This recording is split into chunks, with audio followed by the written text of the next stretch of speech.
하나님의 말씀 읽겠습니다. 구약성경 사무엘상 3장 1절로 9절까지 보겠습니다. 사무엘상 3장 1절로 9절입니다. 아이 사무엘이 엘리 앞에서 여호와를 섬길 때에는 여호와의 말씀이 희귀하여 이상이 흔히 보이지 않았더라. 엘리의 눈이 점점 어두워 가서 잘 보지 못하는 그때에 그가 자기 처소에 누웠고 하나님의 등불은 아직 꺼지지 아니하였으며 사무엘은 하나님의 궤에 있는 여호와의 전 안에 누웠더니 여호와께서 사무엘을 부르시는지라. 그가 대답하되 내가 여기 있나이다 하고 엘리에게로 달려가서 이르되 당신이 나를 부르셨기로 내가 여기 있나이다 하니 그가 이르되 나는 부르지 아니하였으니 다시 누우라 하는지라. 그가 가서 누웠더니 여호와께서 다시 사무엘을 부르시는지라. 사무엘이 일어나 엘리에게로 가서 이르되 당신이 나를 부르셨기로 내가 여기 있나이다 하니 그가 대답하되 내 아들아 내가 부르지 아니하였으니 다시 누우라 하니라. 사무엘이 아직 여호와를 알지 못하고 여호와의 말씀도 아직 그에게 나타나지 아니한 때라. 여호와께서 세 번째 사무엘을 부르시는지라.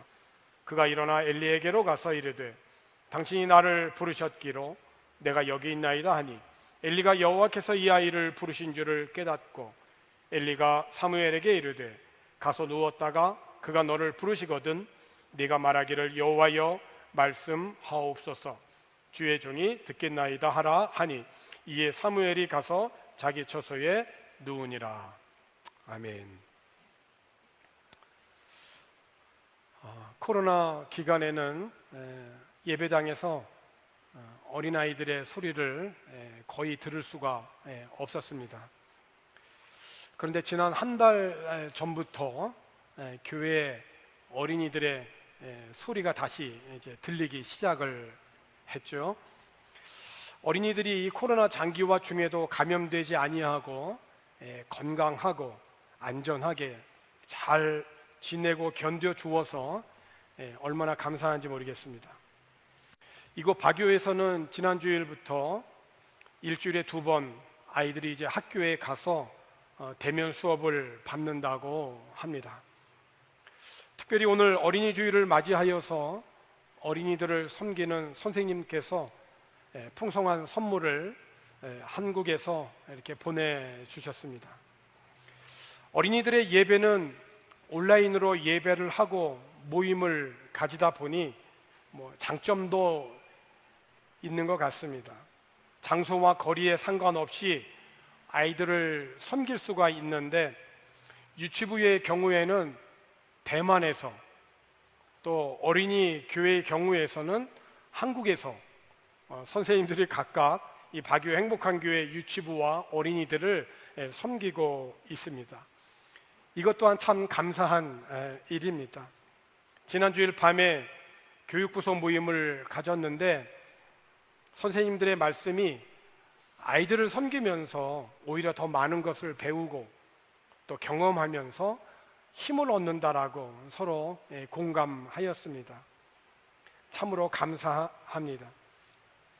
선생님들을 비롯하여서 우리 부모들은 우리 교회 올해의 표호대로 하나님의 말씀을 자손들에게 가르쳐 알게 하여서 앞으로 자라나는 우리의 자녀들은 저들의 소망이 하나님께 있음을 알게 하고 모든 삶의 영역에서 하나님이 행하신 일을 잊지 아니하고 그렇게 되도록 부모들이 매일 기도하고 그래서 오직 하나님의 계명을 지키게 하여서 하나님이 약속하신 은혜와 복을 우리의 자녀들이 누리고 베풀며 살아가는 그러한 세대들이 되어지기를 주님의 이름으로 축복합니다. 잠언 22장 6절에 있는 말씀을 보면 마땅히 행할 길을 아이에게 가르치라. 그리하면 늙어도 그것을 떠나지 아니하리라. 어릴 때 가르쳤는데 그것이 늙어도 떠나지 않는다고 하니 어릴 때 아이들에게 마땅히 가르쳐야 할 것이 얼마나 귀한 사역이겠습니까? 프랑스의 도덕가인 조세프 주베르는 말하기를 어린이를 양육할 때 그의 노년이 어떨지를 늘 유념하라라고 하였습니다. 자녀들에게 하나님의 말씀을 가르친 그 부모들은 이 세상을 떠나가도 자녀들의 마음속에는 영원한 하나님의 말씀이 남아서 부모 세대보다 더욱더 선하고 또 영향력 있는 크리스찬의 삶을 살아갈 수 있기를 기원합니다. 오늘 본문에 있는 말씀을 통하여서 기성세대인 어른들이 다음 세대인 우리의 자녀들을 위하여서 어떻게 하는 것이 성경에서 가르쳐 주신 그런 길인가에 대하여서 함께 교훈을 얻고자 합니다. 구약의 역사를 보면 그 역사의 흐름마다 아주 중요한 전환점이 있습니다. 예를 들면 이스라엘 백성들이 약속의 땅에 정착하여서 사사시대를 거치고 이후에 왕정시대가 도래할 때 그 사사시대와 왕정시대의 그 사이, 요건 이스라엘의 역사에 있어서 매우 중요한 시기죠.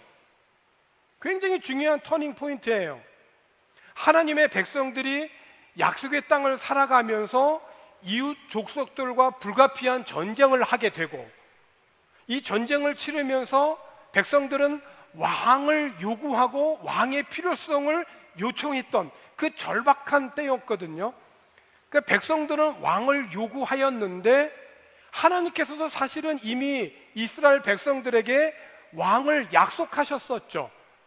그들이 출애굽하고 광야 생활을 하는 중에 하나님께서는 이들이 왕을 요구하는 걸 미리 아시고 이렇게 말씀하셨거든요. 신명기 17장 14절과 15절에 있는 말씀을 보면 내가 내 하나님 여호와께서 내게 주시는 땅에 이르러 그 땅을 차지하고 거주할 때에 만일 우리도 우리 주위의 모든 민족들 같이 우리 위에 왕을 세워야겠다는 생각이 나거든.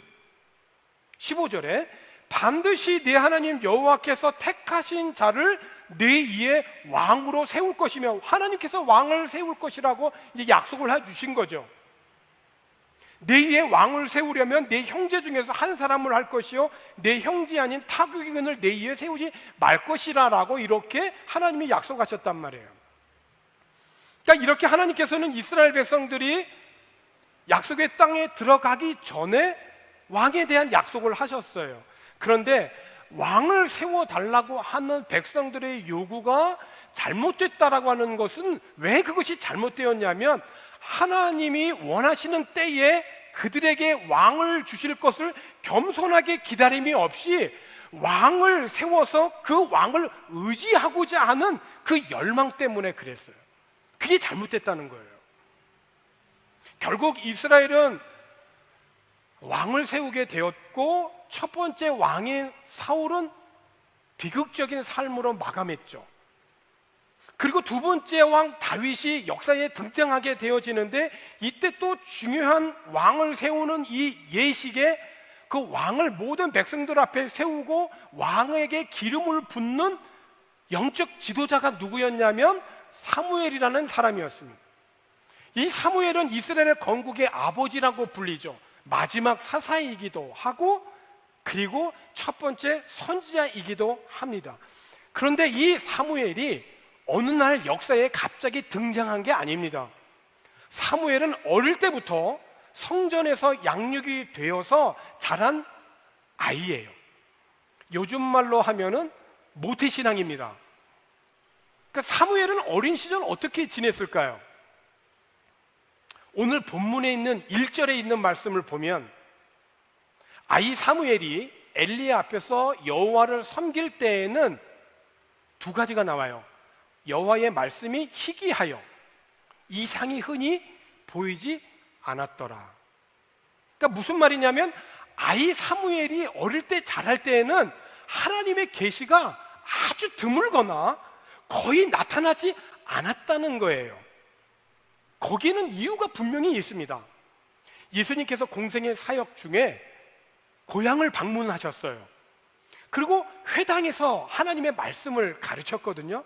그런데 그 가르침을 듣고 있던 백성들이 너무나도 다들 놀란 거예요. 감탄을 한 겁니다. 야, 이 사람이 이렇게 훌륭한 사람인지 몰랐다는 거예요. 미처 몰랐네. 어떻게 이런 지혜와 이런 능력을 갖게 되었을까 감탄을 했는데, 고향 사람들은 언제 그랬냐는 듯이 예수님을 깎아내리기 시작했습니다.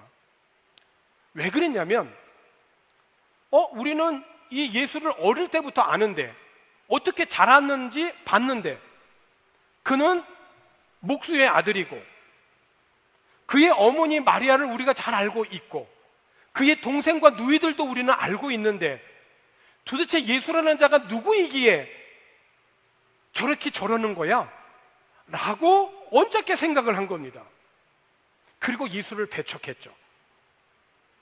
마태복음 13장 57절에 보면은 예수를 배척한지라, 예수께서 그들에게 말씀하시되 선지자가 자기 고향과 자기 집 외에서는 존경을 받지 않음이 없느니라 하시고, 예수님은 이 지혜와 권능으로 하나님의 말씀을 전하심으로 예수님의 메시아의 됨을 보여드렸어요. 그런데 고향 사람들은 예수님을 배척했단 말입니다. 예수님을 메시아로 받아들이지 아니하고 자기들의 고정관념과 생각으로, 편견으로 예수님을 배척했을 때 예수님이 그곳에 신방했음에도 불구하고 나타난 결과는 뭐냐? 이어지는 마태복음 13장 58절에 있는 말씀을 보게 되면, 그들이 믿지 않음으로 말미암아 어떻게 됐을까요? 거기서 많은 능력을 행하지 아니하시니라 그랬어요. 예수님께서 더 많은 능력을 행하시고 그 능력을 통해서 하나님의 아들이시고 메시아이고 그리스도이심을 드러낼 수 있는 구원의 기회가 그들에게 없어졌다는 거예요. 왜? 믿지 않음으로 말미암아.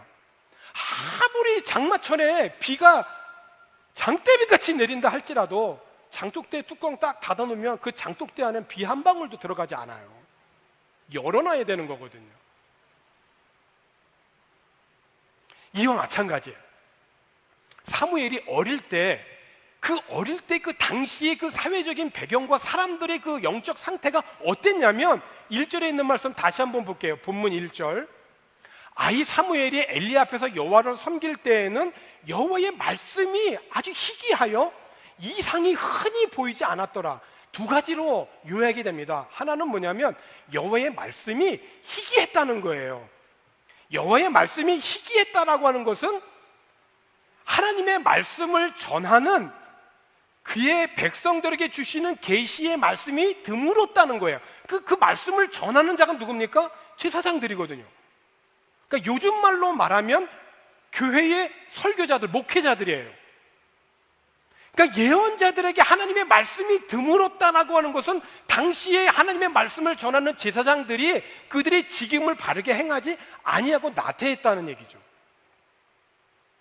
오늘날 우리가 섬기는 그런 신앙생활에서 교회를 중심으로 신앙생활을 하는데, 이 교회의 가장 중요한 기능 가운데 하나가 뭡니까? 구원과 생명 대신 하나님의 말씀을 전하는 거죠. 하나님의 말씀을 선포하는 겁니다. 그런데 교회 안에 하나님의 말씀의 선포가 없다 생각해 보세요. 그러므로 오늘 우리 바교의 행복한 교회를 통하여서 우리가 신앙생활하는 우리들이 늘 잊지 않고 기도해야 할 기도의 제목은 무엇이냐면, 우리들이 섬기는 우리 바교의 행복한 교회를 비롯한 이 땅의 모든 주님의 교회들이 생명과 구원되는 하나님의 말씀을 바르게 선포하는 교회가 될 수 있도록 늘 기도해야 됩니다. 그리고 그 말씀 선포의 직임을 맡고 있는 그러한 목회자를 위해서 기도해야 돼요. 그것은 우리 모두의 삶과 이 지역사회를 위해서, 하나님의 나라 확장을 위해서 너무나 중요한 일이에요. 또 다른 하나는 사무엘이 어릴 때 이상이 흔히 보이지 않았다는 거예요. 이상이라고 하는 것은 환상을 통하여서 주시는 하나님의 특별한 계시예요. 이 이상이 보이지 않았다는 것은 사방에 구석구석 동서남북 곳곳에 하나님의 말씀이 널리 퍼져서 하나님이 살아계심을 나타내는 여러 많은 백성들 사이에 나타나는 환상, 이런 것들이 거의 나타나지 않았다는 거예요. 그러니까 한마디로 말씀을 선포해야 되는 제사장이나 말씀대로 살아가야 되는 삶 속에서 하나님과 동행해야 되는 일반 백성들이나 영적으로 다 타락하고 부패했다는 거예요. 이런 그 극심한 영적인 타락적인 환경 속에서 아이 사무엘이 자랐다는 겁니다. 그러니까 아이 사무엘이 어릴 때 자랄 때는 하나님의 말씀이 완전히 변방에 밀려 있는 거예요. 그래서 비록 어린 사무엘이 성전에서 하나님을 섬기는 직임을 부름을 받고 섬기고 있었지만 하나님의 말씀을 들은 적이 없어요. 그러니까 하나님이 불러도 하나님 앞에서 네, 제가 여기 있습니다라고 대답하지 못하고 엘리야한테 가잖아요.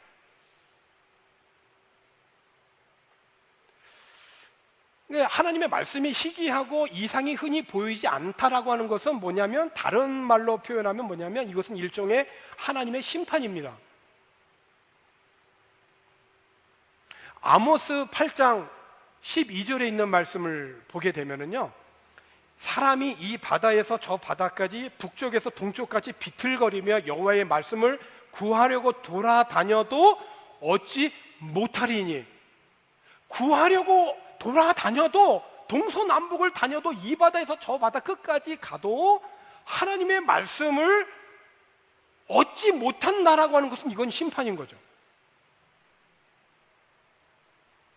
그 시대가 하나님을 사랑하지 않고 하나님을 버렸기 때문에, 하나님을 외면했기 때문에 하나님께서는 그 징벌로 하나님의 계시를 보이지 않는 것입니다.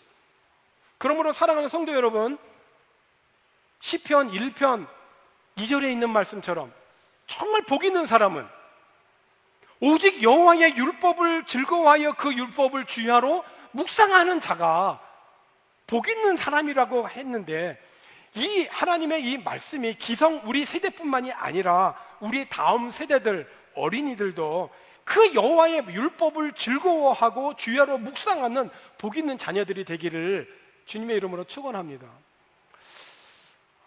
믿으면 아멘 하십시다.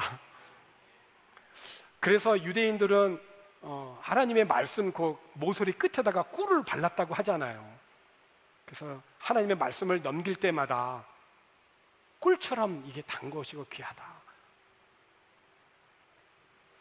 아이 사무엘이 자랄 때 영적 환경이 참 위기였었다라고 하는 것은 사회 전반적인 것뿐만 아니라 실질적으로 아이 사무엘이 매일 봐야 되는 사람들, 함께 성전에서 직임을 맡고 일하는 모든 사람들에게서도 동일하게 나타났어요. 그러니까 사회 전반적으로 아이 사무엘에게 이 극심한 영적 타락에 영향을 미친 것도 사실이지만은 사무엘과 함께 자란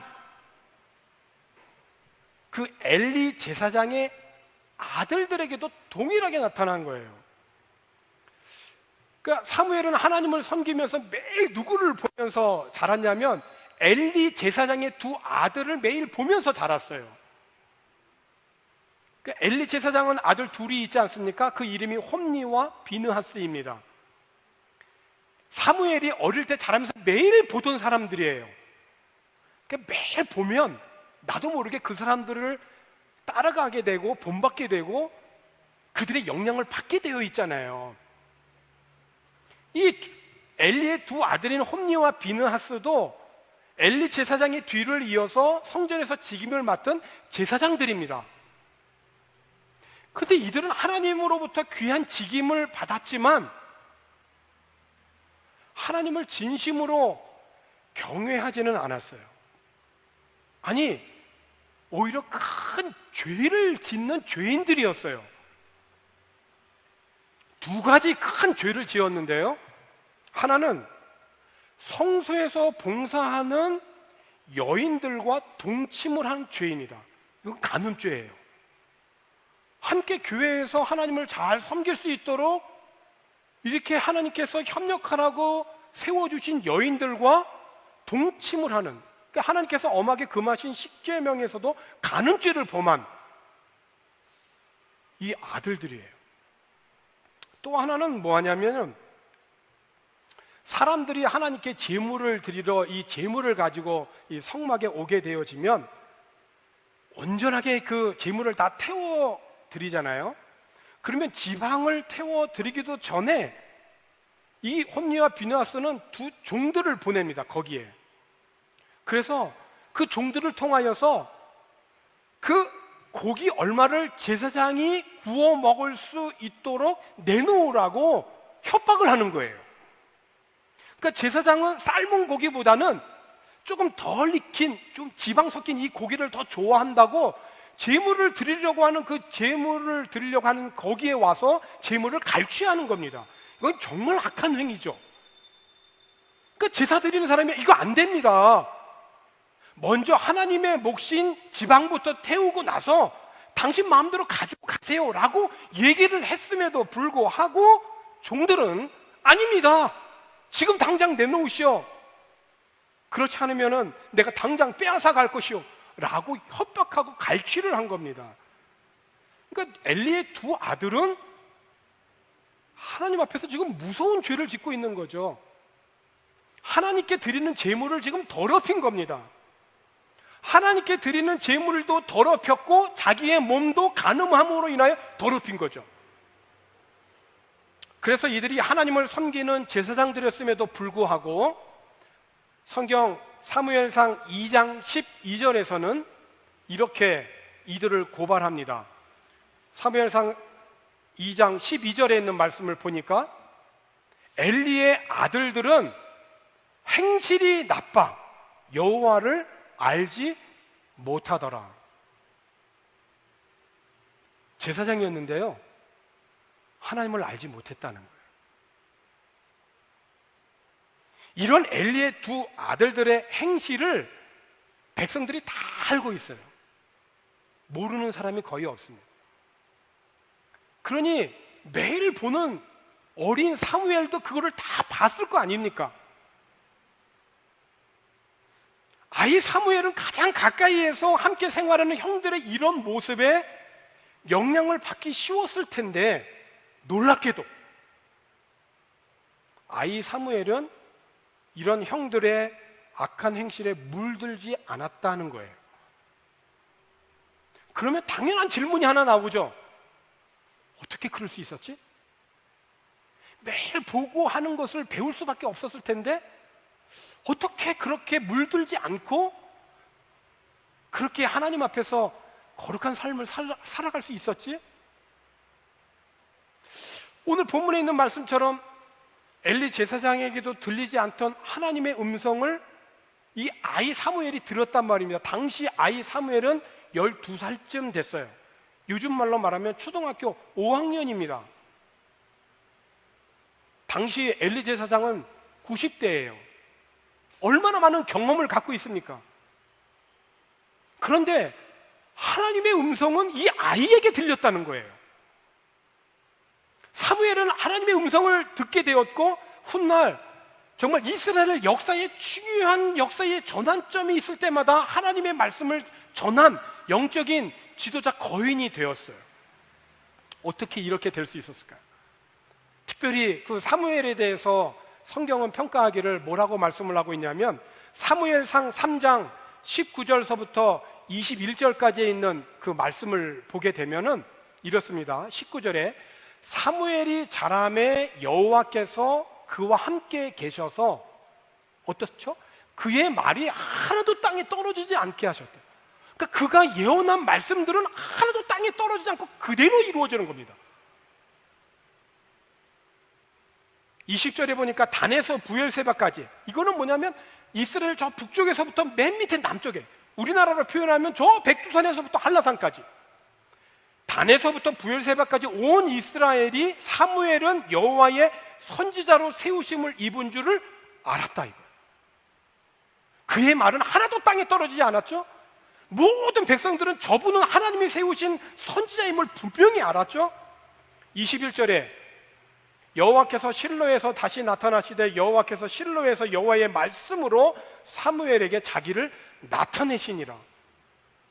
사무엘이 자라는 동안 하나님이 그와 함께 계셔서 사무엘의 예언이 하나도 땅에 떨어지지 아니했던 거예요.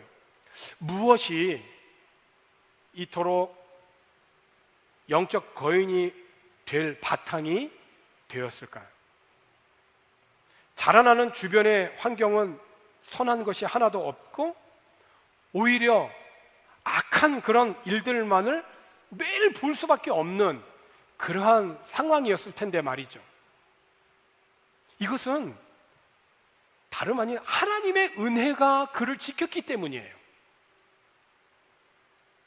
특별히 사무엘의 그 어머니 한나의 기도에 대한 응답이에요. 그러니까 사무엘을 이야기할 때 그의 어머니 한나를 이야기하지 않을 수가 없어요. 뗄래야 뗄 수가 없어요. 왜냐하면 사무엘은 그의 어머니 한나가 기도로 낳은 아들이었거든요.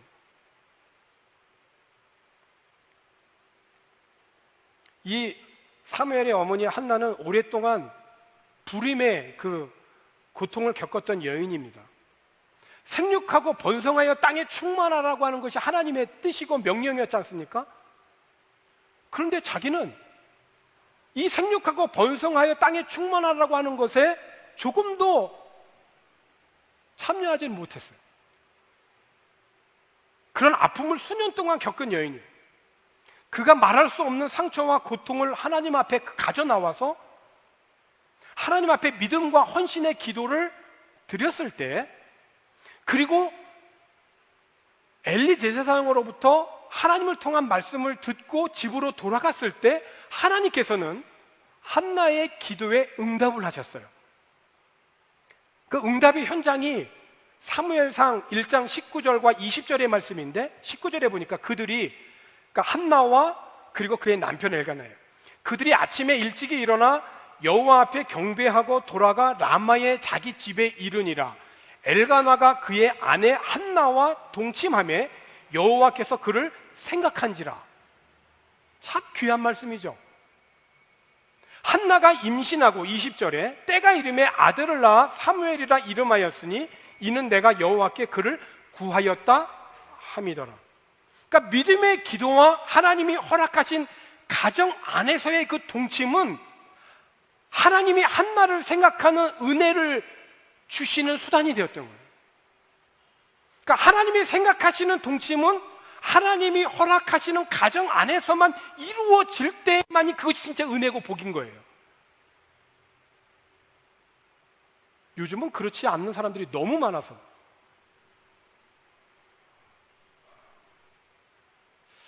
한나는 서원대로 아이 사무엘이 젖을 뗀 후에 정성을 다한 예물을 준비합니다. 정말 정성을 다해서 예물을 준비해요.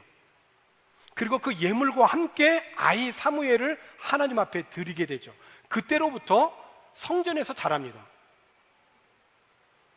그리고 한나가 하나님 앞에 아이를 드리고 나서 기도를 하죠. 그게 이제 사무엘상 2장에 있는 내용이거든요.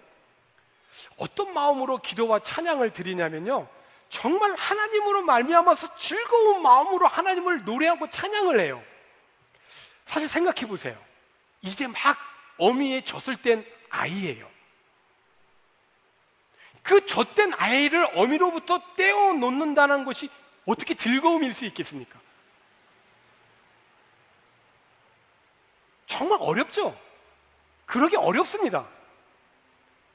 어떻게 이제 막 젖을 뗀 아이를 어미에게서 떼어놓을 수 있겠냔 말입니다. 그런데 한나는 즐거움으로 하나님을 노래하고 찬양을 하고 이 아이 사무엘을 하나님의 전에 맡깁니다.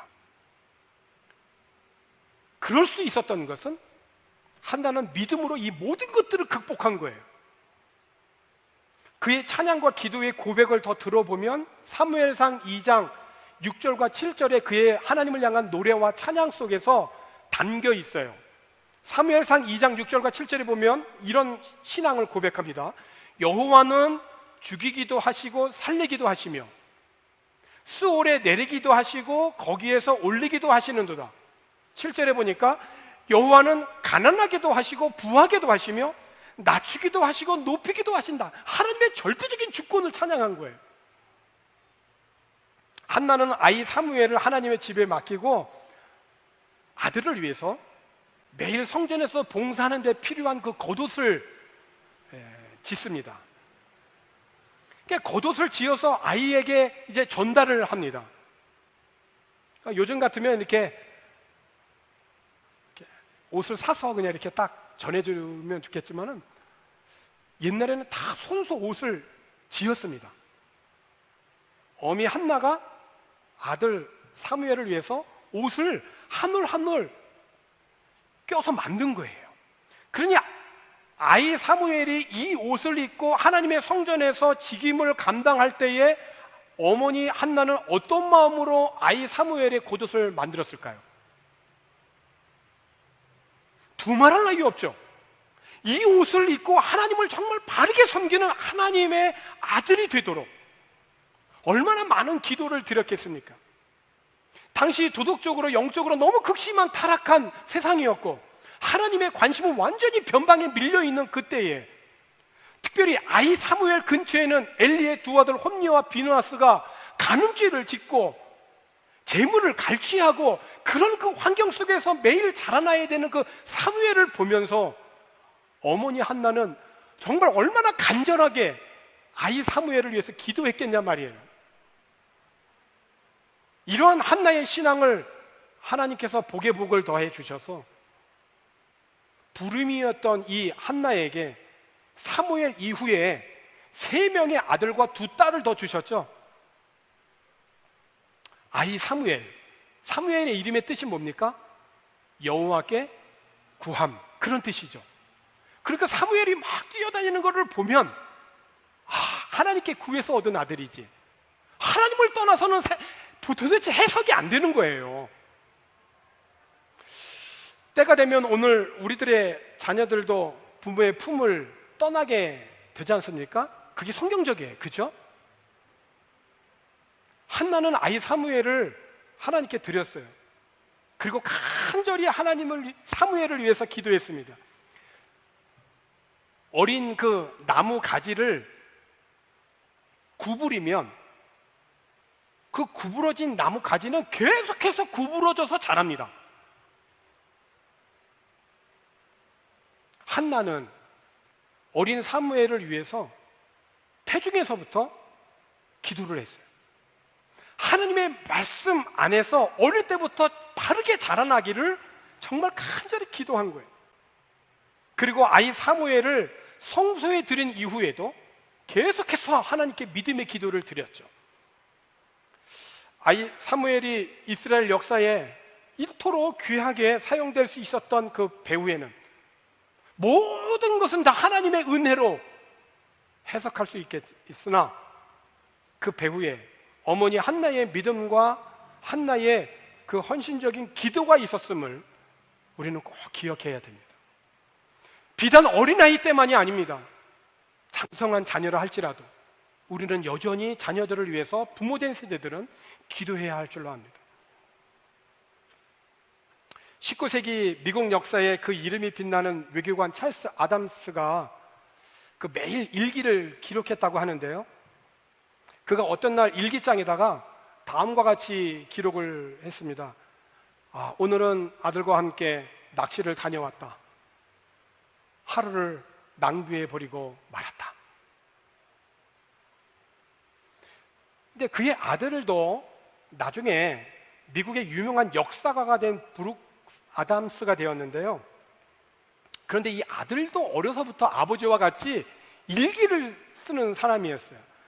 근데 그의 남아있는 그 일기장에 아버지와 같은 날에 같이 기록한 그 일기가 있었어요. 그 내용이 어떻게 기록이 되어 있냐면 오늘은 아빠와 함께 낚시를 다녀왔다. 나의 일생의 가장 기쁜 날이었다.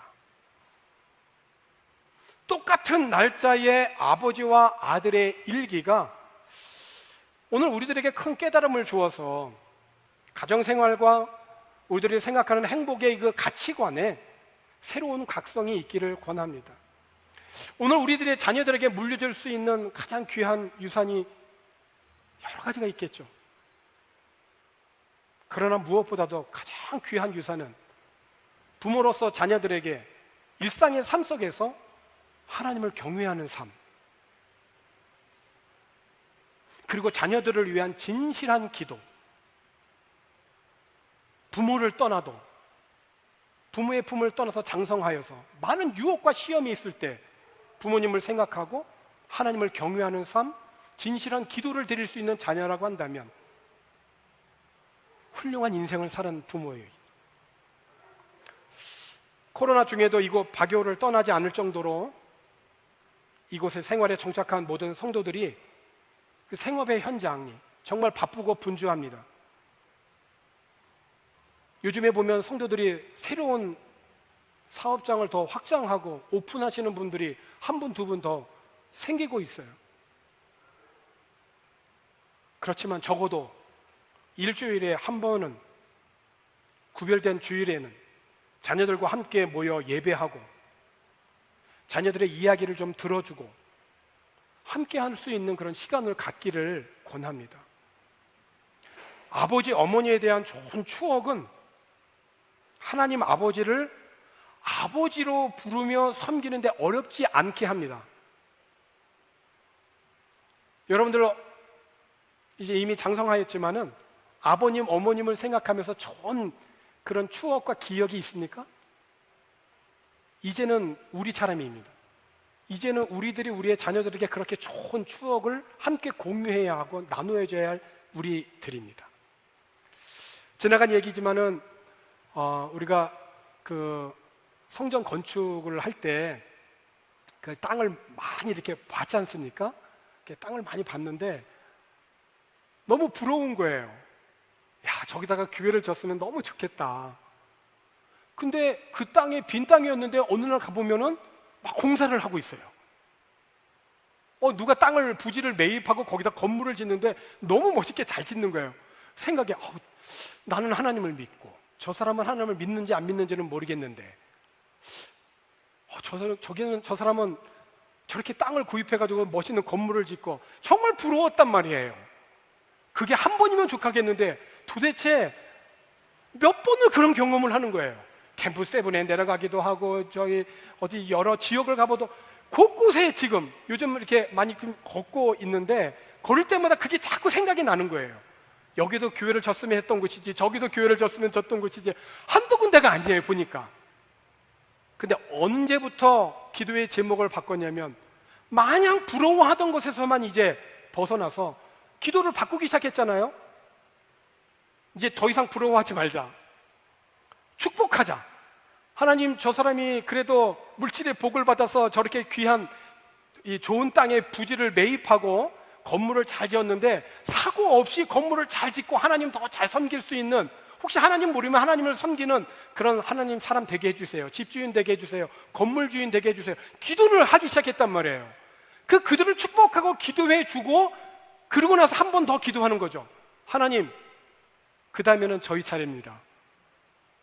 하나님, 그 다음에는 저희 순서입니다. 저들을 마음껏 축복하시고 그 다음에 저희들에게 복을 주세요. 이렇게 하니까 부러운 것이 아니라 이제는 마음껏 축복하게 되는 거예요. 자녀들을 축복함에 있어서 우리의 자녀들만이 아니라 함께 신앙생활하는 우리 교회에 있는 모든 자녀들이 바로 나의 자녀들인 거죠. 그렇지 않습니까? 그래서 바울은 결혼한 적이 없어요. 아이를 낳아본 적이 없어요. 그런데 그는 영적으로 너무나 많은 복음의 아들을 낳았어요.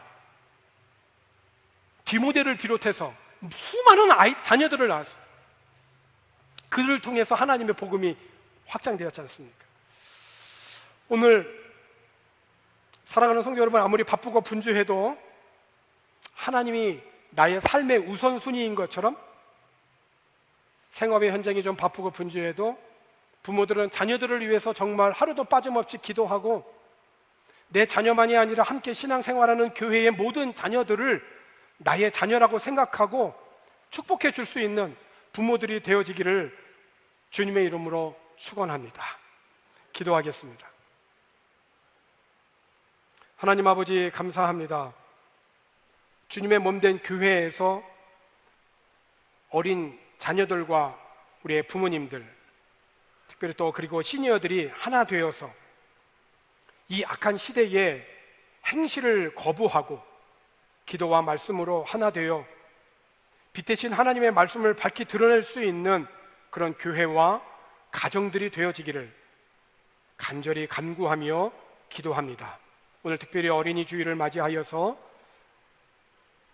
자라나는 우리의 어린아이들이 주님의 은혜 안에서 또 하나님을 경외하는 부모들의 반듯한 경외하는 삶을 통하여 진실한 기도를 통하여 맑고 또 밝게 건강하게 영적으로 육신적으로 하나님의 은혜가 저들 위해 머물며 성장하여 가는 우리의 사랑하는 자녀들이 되도록 복을 더하여 주시옵소서. 감사를 드리고 예수님의 이름으로 기도하옵나이다. 아멘.